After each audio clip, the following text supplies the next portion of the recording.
it's Lena Nasserdeen, and I decided to go impromptu today.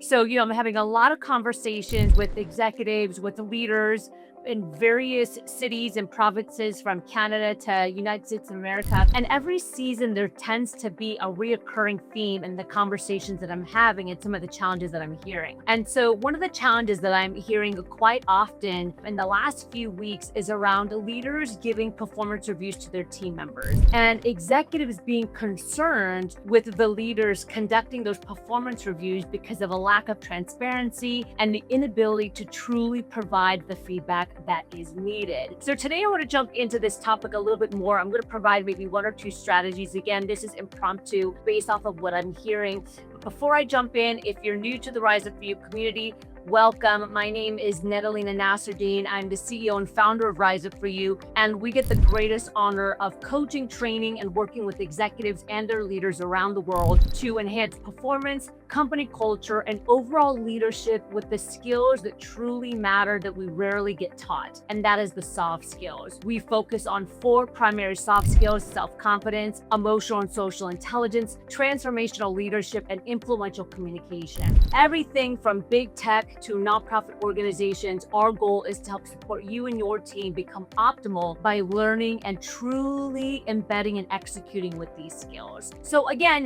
today's conversation is all around feedback and why it's difficult oftentimes for leaders to give feedback to their team, to create performance reviews that are clear, that are assertive, and that actually move the needle. Now, put in the comment below, or even just raise your hand wherever you are. Have you yourself, or have you ever had a team member that just has a really hard time giving constructive feedback to their team? They have a hard time conducting performance reviews in a way that's actually clear, that's going to drive results for the team member. Or even worse, have you ever had to let a team member go, but they have no idea why? And this whole time you thought that they were getting performance reviews and feedback from their leader, and come to find out that they never really got any feedback.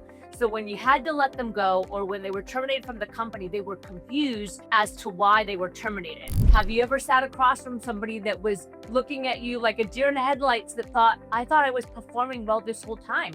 No one ever told me that I wasn't doing my job well. Well, this is exactly the problem that we see day in and day out with the organizations that we work with, and again, with the conversations that we're having with executives and leaders around the world. Let's talk about this a little bit. So why do you think leaders have a hard time, and again, not all leaders, why do you think some leaders have a hard time providing feedback and clarity to their team?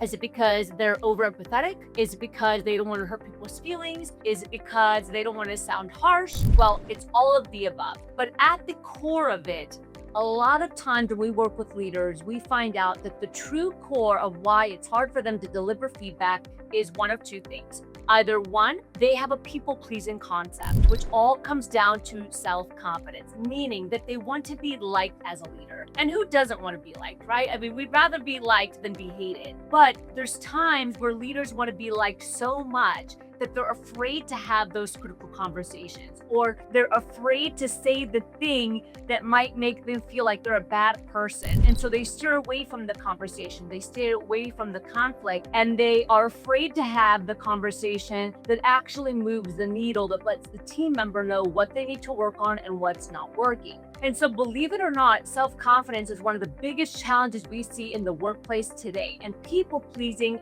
falls underneath that. And so when a leader needs to be validated, when they need to be liked, when their worth is contingent upon their team's energy and how their team feels about them, they will refrain from doing the hard thing. And so I want you to ask yourself, is it that your leader just isn't doing the performance review? Or is it that they have a people-pleasing concept and they really struggle with giving some of that tough feedback because they don't want to look like the bad guy?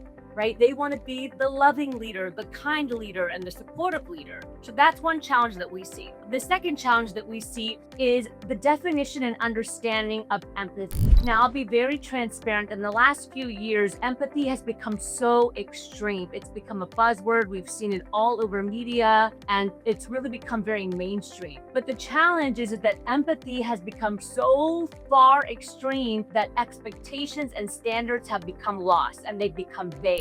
And so today, a lot of leaders struggle with understanding that both can be true at the same time. You can have empathy, you can be an active listener as a leader, you can care about your team, and still set expectations and standards simultaneously for the greater good of the organization. And over the last few years, I've seen a lot of people confuse this and throw expectations out the window and think that empathy is just full understanding and saying yes to everything. And that just does not work. That really actually isn't empathy, right? That's called enabling. And so it's really important as a leader that we understand that, again, both can exist at the same time. You can be an empathetic, warm, kind, nurturing leader and still have clear boundaries and expectations and standards that are for the greater good of the organization.